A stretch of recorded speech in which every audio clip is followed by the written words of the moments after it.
Ukimzungumzia Chama, usimzungumzie Chama miaka 5 nyuma. Yule sawa, ukisema alikuwa anaweza kaamua. Sasa Chama mechi ambazo zina intensity kubwa anakuwa anapotea. Uwezo kuendana na kasi ya mchezo kidogo uko chini kutokana na energy na age yake kuweza kusogea. Lakini kwenye mechi za daraja la kati ana maarifa na timu, majukumu mengi ya timu wanafanya watu wengine.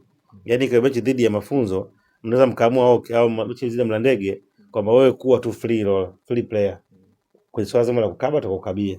Kwa hiyo majukumu kuna wengine wanaweza kupunguzia, kwa anakuwa na uhuru wa kukimbia eneo kubwa. Lakini kwenye mechi ambazo unakutana pengine na Yanga au na Azam, ni mechi ambazo sasa majukumu yanakuwa ni ya kila mtu, kwamba wao hapo 11 na si 11. Kwa hiyo tushambulie kama timu na tukabe kama timu. Kwa hiyo pale ndipo unaweza kuona utofauti wa age inapokwenda. Na ukiangalia kama unafuatilia mechi zote kubwa hizi hakufanya vizuri sana kwa sababu ya intensity na pressure ya mchezo na kasi.